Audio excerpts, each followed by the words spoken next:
Hi నమస్తే అందరికీ, welcome to ARG blogs.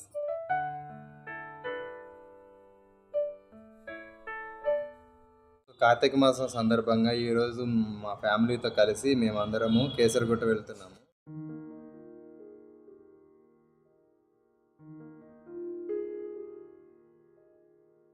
మనం వెళ్ళడానికి అయితే క్యాబ్ అయితే బుక్ చేసుకున్నాము. క్యాబ్ వచ్చేసింది, ఇప్పుడు క్యాబ్లోకి వెళ్ళాలి. మా అమ్మ మా నాన్న ఇంట్లో రావట్లే, పాపం సిగ్గుపడుతున్నట్టున్నాడు మా నాన్న. బయలుదేరండి తొందరగా, లేట్ అవుతుంది. మా అక్క వెళ్తుంది, తాళం వేస్తున్నాడా. సో ఇప్పుడైతే బయలుదేరుతున్నాము.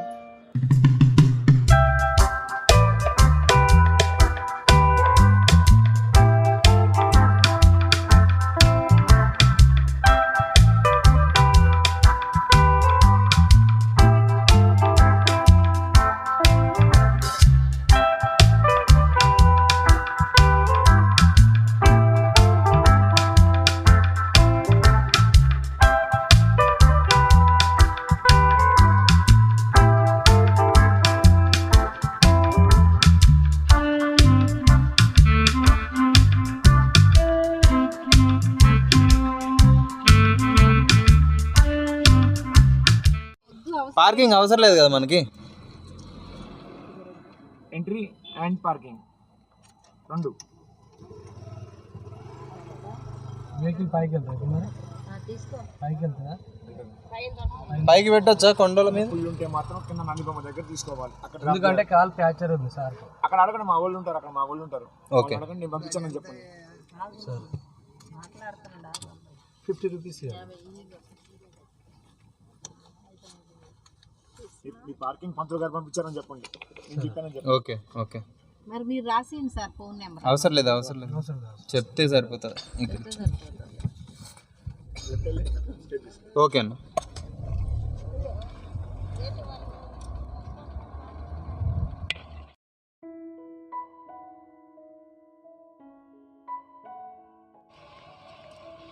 మనకి ఇక్కడ ఎంట్రన్స్లో ఎంటర్ అవ్వగానే మనకి పెద్ద నంది అయితే కనబడుతుంది. కావాలంటే మనం పార్కింగ్ ఇక్కడ పార్క్ చేసుకోవచ్చు. కింద పార్కింగ్ వెహికల్స్ ఉన్నాయి. లేదు అంటే పైకి కూడా వెళ్ళొచ్చు, బట్ పైకి అయితే వెళ్ళనివ్వరు అందరినీ. మోస్ట్ ఆఫ్ ద వెహికల్స్ అన్ని పార్కింగ్ ఇక్కడే ఉంటుంది. కంపల్సరీ ఇక్కడ పార్క్ చేసుకుని ఇక్కడ మనకు మెట్లు ఎక్కడైతే అక్కడ కనబడుతుందో ఎదురుగా, అక్కడ నుండి పైకి అయితే వెళ్ళాల్సి ఉంటుంది. స్వామి కాలు ప్యాచర్ ఉంది స్వామి, కాలుకు ప్యాచర్ ఉంది. పార్కింగ్ లోనే పెడతా బండి, పర్లేదు. పార్కింగ్ దింపేసి వెళ్ళిపోవడం అన్న. దింపేసి వస్తాను నేను, అవసరం అంటే కిందకి. నేను పంతులు గారు చెప్పి అడిగిన, నేను దింపేసి వస్తాను. నేను ఉన్నాను క్యాబ్ ఉండదు అక్కడ, కాల్ ఫ్రాక్చర్ అయిందండి స్వామి. నేను పైన దింపేసి వస్తాను. నేను అర్థమైంది, పైన దర్శనానికి పోనీకి రాదు, కిందికి పోవాలి. ఈ స్వామిని ఒక స్వామిని పైన దింపొచ్చు అవసరం అంటే. స్వామిని పైకి వెళ్ళి చేసుకోవచ్చు స్వామి. లేదు స్వామి, చూడండి, మీకు అర్థం చెప్పాల్సిన అవసరం లేదు. లైన్లు బంద్ అయితే స్వామి, ఆ స్వామి పైన అయినా కూర్చుంటాడు కదా, మరి కింద కూర్చోలేదు కదా. ఇంత దూరం వచ్చినప్పుడు చెప్పండి స్వామి. మరి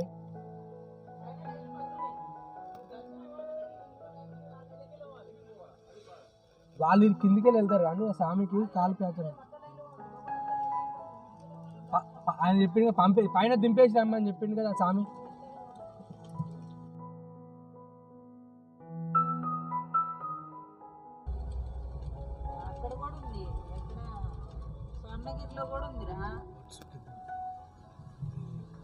బ్యాక్ సైడ్ ఇది. సో మన కేసరగుట్ట అయితే వచ్చేసాము. గుడి వెనక సైడ్ నుండి అయితే మేము లోపలికైతే వెళ్ళాము. ఇక్కడ మనకి గుడి లోపల ప్రాంగణంలో నేనైతే కొన్ని విజువల్స్ అయితే తీసుకున్నాను.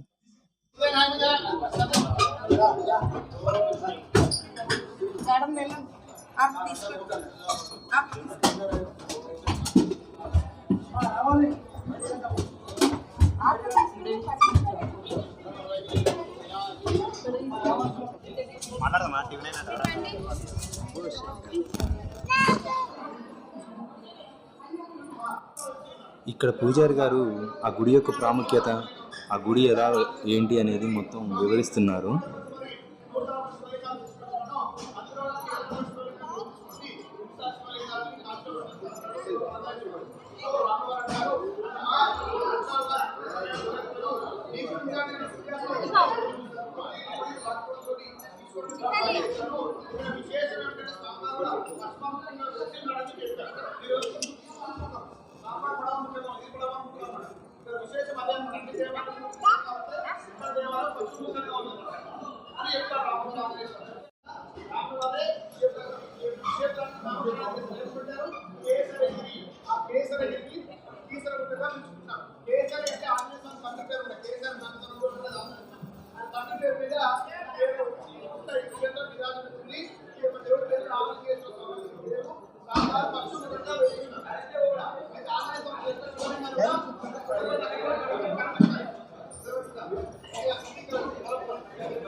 స్వామికి దండం పెట్టు, స్వామికి దండం పెట్టు.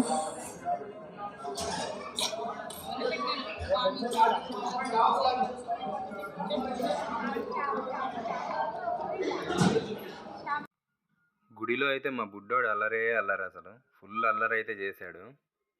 ఏం చేస్తున్నాడు?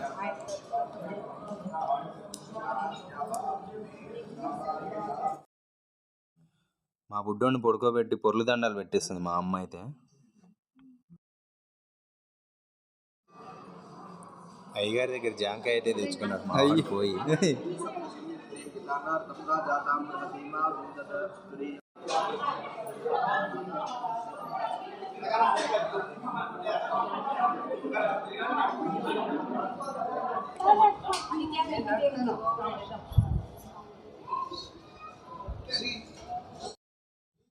హనుమంతుడు తీసుకొచ్చిన శివలింగాల్లో ఈ గుడి దగ్గర అయితే ఒకటి ప్రతిష్ఠించారు.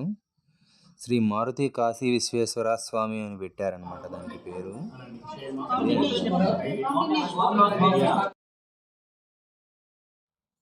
ఇక్కడ ఒక పెద్ద హాల్ లాగా ఉందండి, పెద్ద వరండా లాగా ఉంది. ఇక్కడ ఏంటంటే కార్తీక మాసంలో అందరూ 360 ఒత్తులు వెలిగిస్తారు కదా, ఆ దీపారాధన అనేది ఇక్కడే చేస్తారనమాట. రామలింగేశ్వర స్వామి దేవాలయం పక్కనే అయితే నాగదేవత దేవాలయం అయితే ఉంది. మేము అమ్మవాళ్ళు అందరమే అక్కడ పూజలు అయితే చేసుకున్నాము.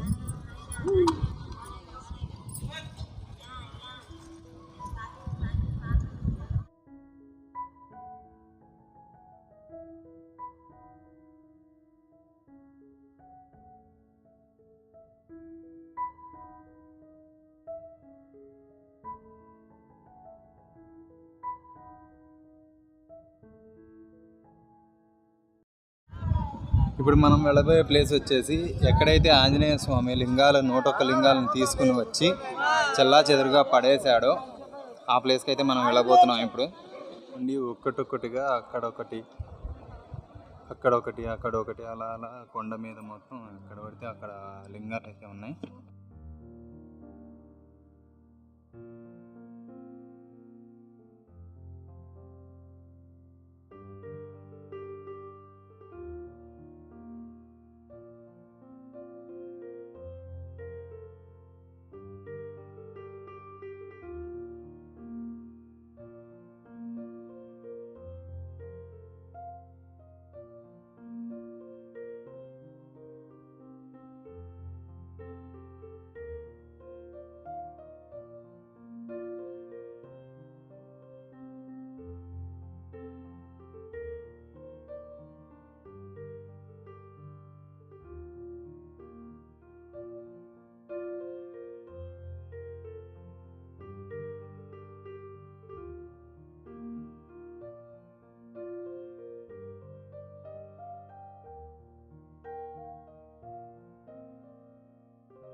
ఇక్కడ కూడా ప్రతి ఒక్క చోట ప్రతి ఒక్క లింగం ఇక్కడ పెట్టి ఉన్నది.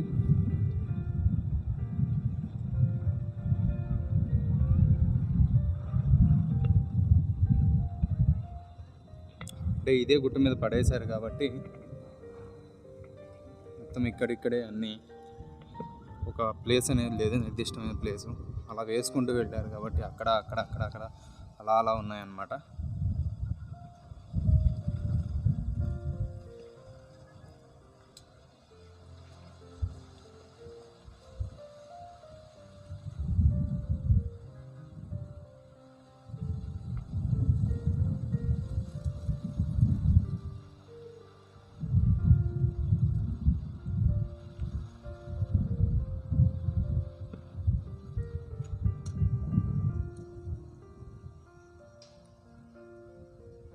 అక్కడ ఒక లింగం మొత్తం అక్కడ ఉన్నాయండి.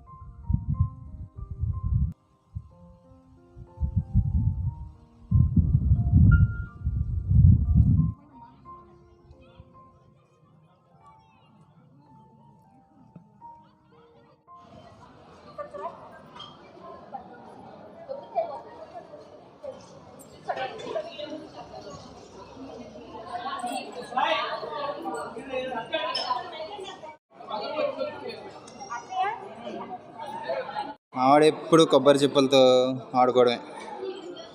ఓయ్ కన్నయ్య, ఎక్కడికి మనకి హనుమంతుడు పడేసిన శివలింగాలు ఎక్కడైతే ఉన్నాయో అక్కడ ఒక పెద్ద విగ్రహం కూడా మనకి కనిపిస్తుంది, ఆంజనేయ స్వామిది.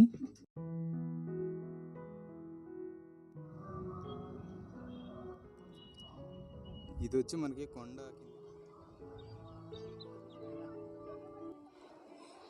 చూసారుగా. మార్నింగ్ వచ్చినప్పుడు అయితే ఇప్పుడు నేను చూపించిన ప్లేస్ ఫుల్ ఖాళీ ఉండే, అసలు ఒకళ్ళు ఇద్దరు ఉన్నారు, అంతకుమించి అయితే ఎక్కువ లేరు. ఇప్పుడు చూసారా ఎంతమంది ఉన్నారు, దగ్గర ఒక 100 మంది పైనే ఉన్నారు. ఇంకొంచెం టైం పెరిగే కొద్ది, ఈవినింగ్ అయ్యే కొద్ది ఇంకొద్దిగా ఎక్కువ వస్తుండొచ్చు మోస్ట్లీ.